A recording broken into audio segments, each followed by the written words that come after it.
Kita lanjutkan sekarang ini peserta yang ketiga di ruang dengan menyampaikan proposal perubahannya. Kayak misalkan misalnya waktu ibu 10 menit pengajian, nanti 10 menit tanggapan dari mentor, 10 menit tanggapan dari sumber, kemudian dari saya 5 menit, kemudian nanti ibu menjawab. Kayak misalkan bu. Sambil duduk aja ya Pak ya. Ya, silakan. Assalamualaikum warahmatullahi wabarakatuh. Selamat pagi. Terima kasih kepada Pak Ismanto, Pak Sumber, Pak Marbau, dan Pak Adi, mentor atas kesempatan yang diberikan pada saya dan juga pengamat Bu Agni. Presentasi saya ini untuk proyek perubahan. Ya, perubahan judulnya adalah peningkatan kinerja pelayanan pengaduan DILAN melalui penyusunan dan implementasi pedoman tata laksana pengelolaan pengaduan. Sama dikasih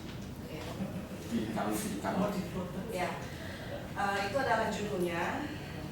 Kemudian latar belakang pentingnya tata laksana pengaduan DILAN ini yang menjadi background dari judul atau tema yang diambil untuk proyek perubahan saya adalah kita lihat kondisi saat ini, ya.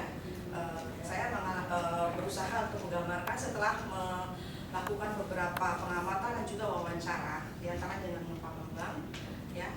Itu kondisi saat ini penanganan pengaduan secara resmi ditangani oleh bagian humas dan informasi dengan berkoordinasi dengan unit ini jika ada pengaduan substantif ini.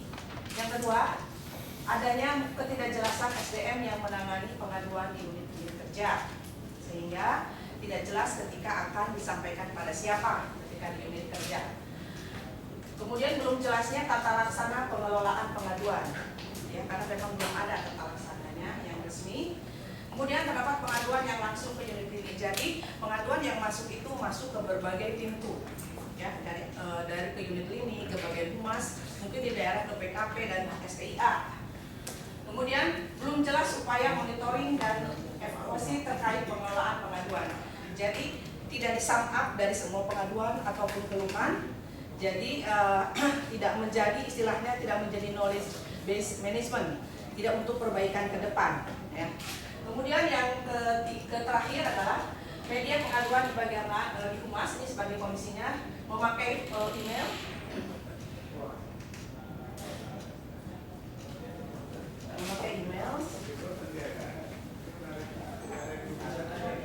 Kemudian di unit ini ada yang surat dan web, ada juga langsung berhadapan dengan pejabat terkait. Ini adalah kondisi saat ini dari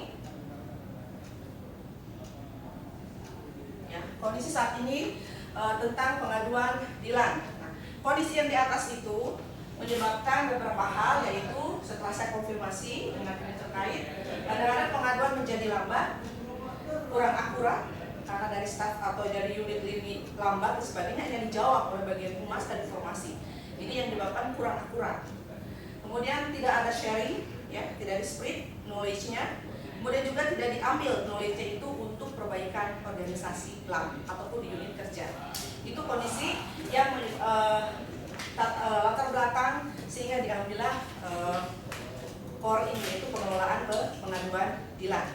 Dan kita masuk kepada yang core itu tata laksananya belum resmi dan belum jelas.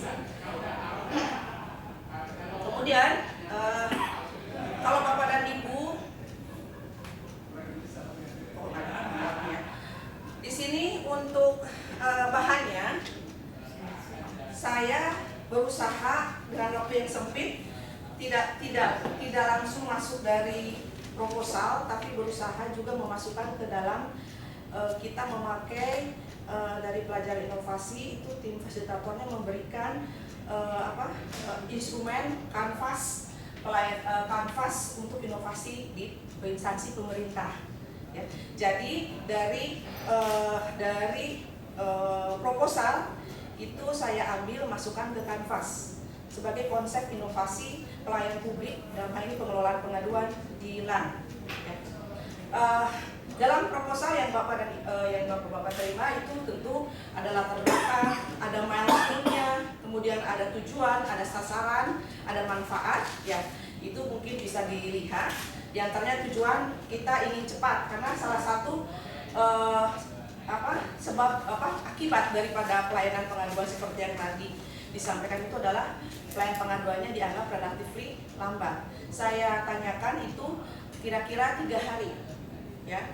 Apalagi yang beranak pengaduan 3 hari. Nah, ini diharapkan ini bisa lebih cepat, ya. Itu adalah tujuannya. Kemudian manfaatnya tentu memuaskan konsumen atau customer satisfaction, ya. Itu yang saya simpan dalam proyek perubahan dalam proposalnya. Kemudian ada milestone-nya, kemudian ada ada output antara dan sebagainya, ada strukturnya dan sebagainya, itu dalam proposal.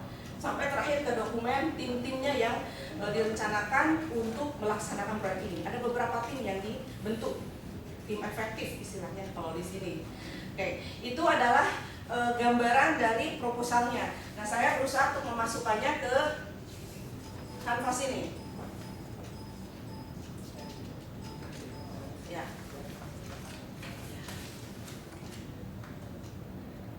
Kanvas ini. Jadi kanvas model inovasi pemerintah, inovasi pelayanan, dalam hal ini adalah inovasi pelayanan pengaduan di layanan RI. Ya, inovasinya core-nya di pelayanan pengaduan. Lebih besarnya pelayanan publik. Nah, ini nilai yang ditawarkan dalam proyek ini adalah tata laksana pengelolaan pengaduan yang simple, transparan, cepat tanggap, penuh hormat dan rahasia. Ini saya agak dilengkapi sebagai hasil dari benchmark ke Korea. Hongkong, maaf. Ya ampun. Ya ampun, ya. Simple, transparan, cepat tanggap, penuh hormat dan rahasia. Yang ini hasil benchmark yang saya masukkan dalam proyek perubahan. Kemudian targetnya adalah pejabat atau pimpinan dan pegawai ASN, LSM, masyarakat dan swasta. Ini juga sudah dikonfirmasi kepada yang selama ini mengerjakan. LSM selalu ada, swasta juga ada. Kemudian target PAIDE ini, kemudian kegiatannya itu saya ambil dari proposalnya. Ada 2 tahap, penyusunan dan implementasi. Penyusunan pedoman itu mulai dari pembentukan tim, pembuatannya, pedomannya harus selesai, uji coba dan legalitas pedoman. Itu adalah penyusunannya. Kemudian implementasinya, pelatihan,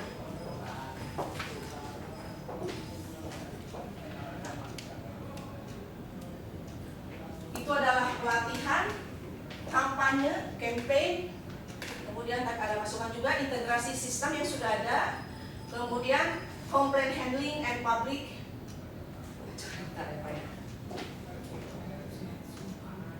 ada complaint handling dan public inquiries. Ini juga masukan dari Hong Kong.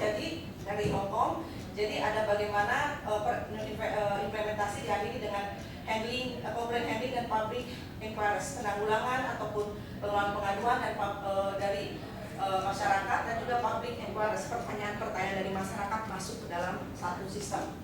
Itu udah kegiatan utamanya. Pelayanannya ini bisa subject to discuss. Itu adalah kita ingin, karena ini melihat dari NTMC, kita visitasi ke polisi, mereka punya jargon policy wall. Kemudian ke Hong Kong untuk pelayanan ada jargonnya tell me. Nah, ini mungkin masuk ini usulan saya, kita punya jargon suara Anda hati kami. Suara Anda, kita listen to them, hati kami artinya kita empati terhadap mereka. Itu jargonnya, apakah nanti kurang menjual, mungkin bisa didiskusikan. Ini pelayanannya. Kemudian sumber dayanya adalah SDM, baik internal eksternal. Kemudian sudah slideshow, tapi kembali lagi Pak. Kita balik mudah-mudahan. Kembali lagi. Oke, sumber dayanya adalah SDM, anggaran, sarana. Kemudian minta kerjanya adalah Telkom kalau untuk SMS dan sebagainya.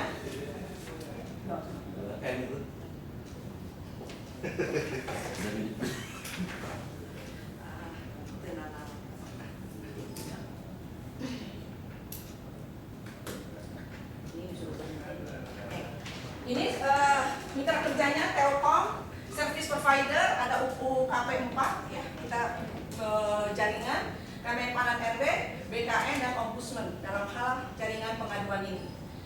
Kemudian setelah itu, ini saya nggak ngapain.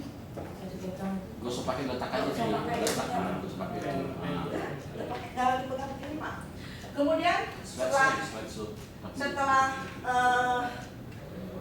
yang di bagian atas mitra kerja adalah unsur biaya, ada biaya persiapan, ada biaya profesional, mungkin kita bisa meng-hire orang yang ataupun di dalam yang terkait dengan pengaduan. Ada biaya rutin juga, artinya biaya rutin setelah ini set up harus ada mungkin biaya langganan dan sebagainya. Itu adalah untuk unsur biaya. Untuk imbalannya untuk proyek ini nanti kalau sudah tercapai adalah ada customer satisfaction dan public trust. Ya, jadi di sini di kanvas ini lebih ke depan. Ya.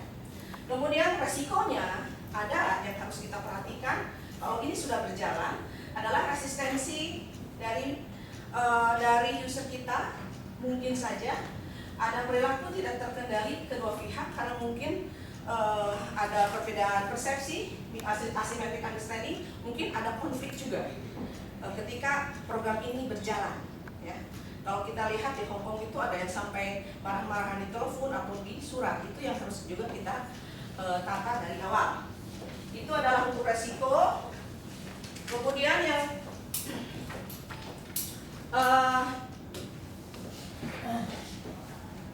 legalitas. Legalitas itu pertama adalah Undang-Undang Nomor 25 tahun ya. Undang-Undang 25 tahun 2009 tentang Undang-Undang Pelayanan Publik, Perpres Nomor 76 tahun 2013 tentang pengelolaan pengaduan. Kemudian Permenpan RB terbaru ya, nomor tahun 2009 itu tentang pengelolaan pengaduan masyarakat. Kemudian Undang-Undang Nomor 14 tahun 2008 tentang PIP ya, tentang keterbukaan informasi publik. Itu adalah legalitas dari proyek ini. Akuntabilitasnya yaitu diharapkan adanya jumlah tindak lanjut komplain yang relevan, jadi terukur. Kemudian tingkat perbaikan pelayanan itu yang akan dijadikan ukuran nanti untuk melihat akuntabilitas dari proyek ini. Kemudian yang terakhir sustainabilitas itu kalau saya tangkap dari pelajarannya itu bagaimana kita terhadap lingkungan. Diharapkan kalau program ini berjalan kita akan paperless. Kemudian bagaimana program ini harus berjalan? Ya harus ada komitmen untuk keberlangsungan. Tidak hanya pimpinan tapi juga dari pegawai dan staf. Itu akan menjamin sustainability dari program ini. Mungkin itu Bapak-bapak dari saya pemaparan tentang proyek perubahan saya yang terkait dengan pengelolaan pengaduan. Terima kasih. Assalamualaikum warahmatullahi wabarakatuh. Terima kasih Bu Kania. Apa yang disajikan hari ini hal baru buat LAN, tapi belum tentu hal baru buat NKRI gitu. Jadi mungkin saran saya yang pertama, coba lihat best practice yang ada di KL, bagaimana mereka handling complaints. Kalau di LAN ini relatif kode-kode baru penataannya, yang selama ini penataannya sporadis melalui biro humas, tapi mungkin bagaimana di KL yang lain yang lebih similar dengan kita itu perlu dibuat di burning platform itu supaya bagaimana kondisi. Yang kedua, mungkin slide ketiga ini ibu kan nggak kasih kuliah, nggak kasih pengarang pada kami, mungkin kalau boleh dihilangkan aja slide 3 ini, dicari mungkin lebih ideal apa-apa kegiatan-kegiatan tahapan output PIC dari kertas kerjamu supaya kelihatan gitu. Ya mungkin karena ini memang dari suami ya diberikan ini, tapi jangan.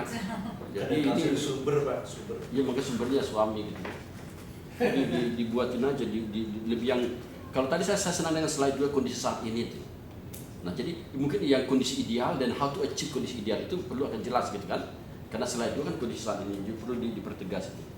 Selanjutnya mungkin ini kan bagian dari perubahan, bagian dari diklat. Kita perlu mengetahui apa output sampai dengan 3 Juli itu apa. Jadi mungkin di kolom tujuan di sini di halaman 3 ini mungkin ada tujuan jangka pendek, yaitu sampai dengan akhir dari diklat, tujuan menengah setahun pertama, tujuan jangka panjang mungkin 1-2 tahun ke depan. Ini terlihat spell di sana jelas apa tujuan yang akan dicapai di dalam kegiatan program. Karena nanti kelulusan bukannya kan dari ini bagian dari diklat. Walau sebenarnya ini banyak kontribusi kepada sistem permanen gitu. Next, kalau saya melihat di masa berlaku kerja ini kan 1 tahun, di sana ada etika tim kerja, saling menghargai, transparan, saling mendukung, orientasi, disiplin, jujur. Bagaimana Anda memaksimalkan ini supaya tim yang Anda bentuk itu menguasai ini gitu? Kelihatan belum jelas di sini.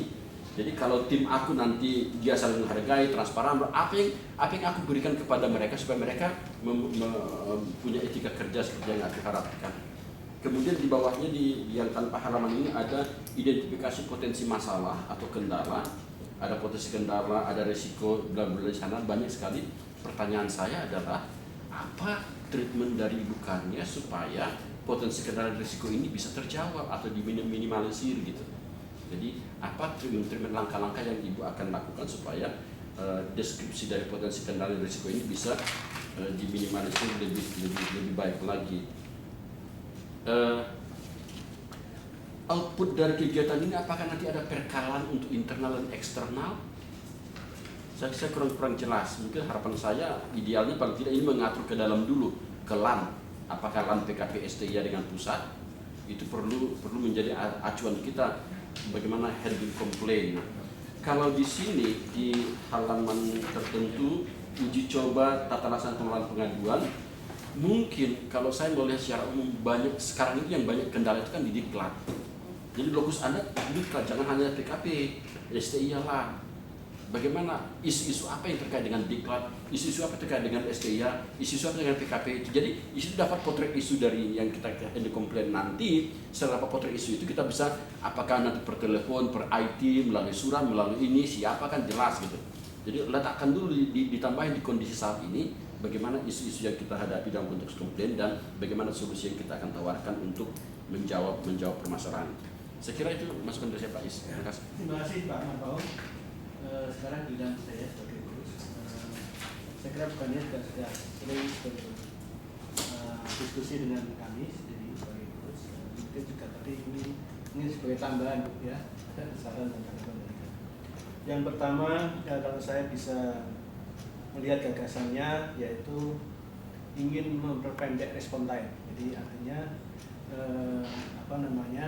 respon itu kan dipercepat ya, respon time-nya, termasuk kualitas daripada responnya, ya, kualitas dari responnya. Nah, untuk merubah itu, Ibu kan mau membuat pedoman tata laksana, ya. Tapi sebetulnya kalau untuk merubah itu kan punya ada 3 hal yang utama: pedoman tata laksananya, kemudian sistemnya itu kalau Ibu mau pakai komputer atau pakai apa silakan. Yang ketiga adalah organisasinya mana yang akan menjalankan, siapa, humas atau siapa, kan ini masih belum.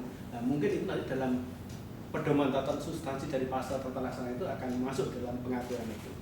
Nah, saya kira kalau nanti ada 3 hal itu, mestinya Ibu di dalam kegiatannya juga ada 3. Ini kan yang saya lihat baru tata laksana sampai dengan uji cobanya ya. Tapi sistemnya sendiri apakah sudah oke atau tidak saya belum tahu ya. Nah, kemudian nanti kira-kira penentuan organisasinya yang karena gini, kalau kita membuat suatu menangani manajemen respon atau kualitas respon, pertama itu ini saya pengalaman kami di lembaga di BPN itu pertama dia ada proses penyaringan. Jadi kalau ada aduan, kalau ada apa itu ada proses penyaringan ya. Karena tidak semua aduan itu akan dijawab oleh Pak Menteri. Ya. Akan terlalu sibuk nanti Pak Menteri. Jadi ada di situ ada proses penyaringan, kira-kira diklasifikasikan di situ.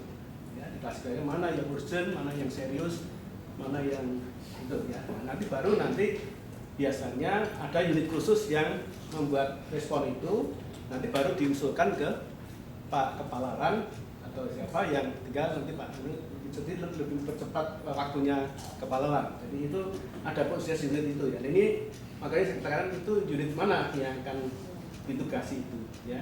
Nah itu saya kira itu yang mungkin perlu diperjelas karena ini baru yang itu tangani baru satu ya, baru satu, belum ada yang lain. Bisa dikembangkan ke arah sana bukan ya. Terima kasih.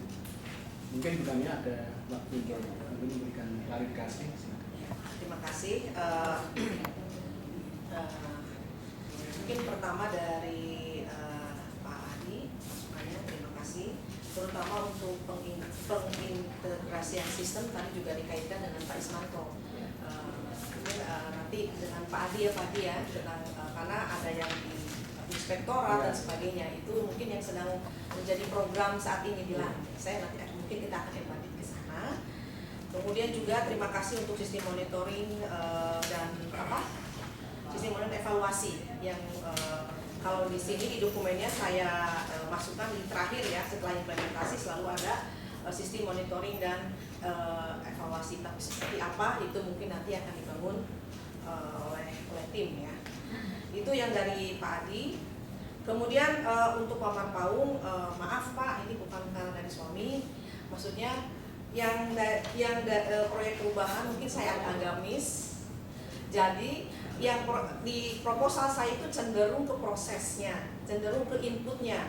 Nah setelah saya pikir-pikir dari kemarin dan memang ada pesanan atau ada amanah harus memasukkan, kita harus memikirkan benchmark dari Hong Kong, makanya tadi saya berusaha di sebuah kanvas yang sederhana untuk juga memasukkan unsur outcome dan output dan juga pengalaman dari Hong Kong. Tapi insya Allah nanti yang Bapak akan saya uraikan mengenai step-stepnya. Tapi kalau saya inginkan adalah memang nanti dipegang oleh beberapa tim. Nanti gerak ya, nanti mohon bantuan dari mentor, dari lembaga supaya bisa menggerakkan. Kemudian outputnya untuk 2 bulan. Nah ini juga mungkin kalau saya di sini itu 2 bulan itu sampai kebijakan itu sampai dipresentasikan di kepala LAN. Belum masuk dalam bentuk PRK. Tapi ini akan saya proses lagi. Apakah memang harus PRK atau petunjuk ya? Dan juga paketnya pedoman itu apakah harus seperti yang dulu lengkap ataukah disimpelkan gitu. Nah, kalau itu kesepakatan disimpelkan, mungkin waktunya akan lebih pendek. Mungkin sampai uji coba. Mungkin begitu ya Pak Adi ya. Jadi itu yang mungkin akan dieksplor, tapi at least sampai masuk ke pimpinan dulu. Kalau lebih cepat mungkin nanti sampai uji coba. Itu Pak Marpaung. Itu kemudian ya itu etika bagaimana terlaksananya jujur dan sebagainya. Yaitu kami sudah bertemu dengan tim pertama tapi belum seluruhnya karena memang kesibukan, tapi yang saling menghargai dan sebagainya saya juga masih memikirkan dan sebagainya. Mungkin nanti kolaborasi dengan dari Pak Anwar, kan Pak Anwar juga sedang membreakdown nilai-nilai di LAN, mungkin saya akan kolaborasi dengan teman saya gitu. Itu kemudian identifikasi potensi bagaimana how to handle that. Kemudian ya ini saya baru terima kasih Bapak disampaikan tidak ada yang mengomentari. Untuk potensi dan kendala itu seperti kesibukan, kemarin saya melihat kesibukan LAN itu sangat padat sehingga mengumpulkan orangnya susah ya. Selain mungkin nanti dengan email dan sebagainya, saya mungkin ada strategi koordinasi ini bagaimana nanti dengan ada orang kunci tiap tim, kejelasan surat penugasan Pak Adi mungkin dan jadwal. Dan nanti saya di sini dibantu oleh tim administratif yang akan membantu monitoring ataupun menghandle surat penugasan dan sebagainya. Ada dalam tim kerjanya, ada khusus untuk masuk ke administratif. Kemudian untuk dana, terus terang ini untuk dana itu untuk pelatihan dan untuk kampanye itu saya simpan tahun 2015 karena perlu dana. Dan ini nggak mungkin kita tembak tahun ini gitu.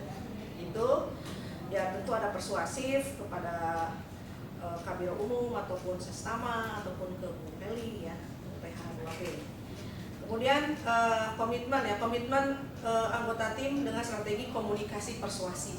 Ini rencananya saya akan implementasikan apa itu works atau tidak, bagaimana agar ada komitmen di dalam tim. Mungkin itu dari Pak Marpaung. Kemudian masukan dari Bapak, bagaimana saya mau insert isu-isu terkait pengaduan di KL dan sebagainya masuk ke kondisi akan saya masukkan. Mungkin itu Pak. Kemudian Bapak tadi mengenai ada 3 ya pedoman sistemnya, tadi mungkin sudah disampaikan. Mengenai organisasinya ya itu saya juga masih miss di mana, apakah di Pak Bambang ya atau sebagainya, mungkin nanti kita rundingkan ataupun kita brainstorming dengan Pak Seskama, mungkin dengan Pak Mentor, dengan yang lainnya untuk khusus di mana ditempatkan organisasi ini gitu. Atau pengelolaan ini sehingga akan nanti kelihatan lalu lintas. Mungkin itu Pak dari saya. Baik, kita lihat. Jadi saya kira mungkin tadi yang masih mungkin kan ini masih itu kan sebelum dilaksanakan pada waktu minggu kedua kan mungkin itu sudah bisa perbaiki. Kira-kira organisasinya sudah semakin jelas nanti pada waktu, sehingga pada waktu baru melaksanakan itu sudah jalan. Ya, rumahnya di mana? Ya, rumahnya di mana? Ya. Pak Is, Ya, ada silakan. tambahan Ya. sedikit aja. Bukan ya, karena ini ada keterlibatan dengan pusat kami. Di kami tidak ada kabak promosi dan inovasi, nggak ada. Yang ada kabit pengembangan kapasitas. Kabit promosi dan pengembangan kapasitas. Jadi dua-duanya Ida dengan Agung, gitu ya. Apalagi ini terkait dengan diklat nih, ya. Jadi supaya, nah ini juga nanti terkait dengan Anwar supaya disinkronkan. Yang kedua, mungkin perlu dipikirkan juga tools of evaluation, keberhasilan dari proyekmu ini apa alatnya? Apakah ada kuesioner, apakah ada yang menentukan kualitasnya setelah ini running? Thank you. Terima kasih masukannya, saya sedang looking forward. Jadi nanti di dalam membuat dokumen atau laksana termasuk juga kriteria untuk penyaringan tadi. Oke, penyaringan. Penyaringan itu, aduan itu nanti bersifat policy atau bersifat apa itu kan bisa diklasifikasikan mana yang harus dijawab Pak Kepala, mana yang Betul. di satu. Yang teknis ya Pak ya. Ya. Oke. Baik Bu, saya kira sangat bagus ini idenya dan saya ucapkan masih selamat dan nanti mungkin bisa dilaksanakan dengan baik. Minta doa, Pak. Kemudian, wassalamualaikum warahmatullahi wabarakatuh.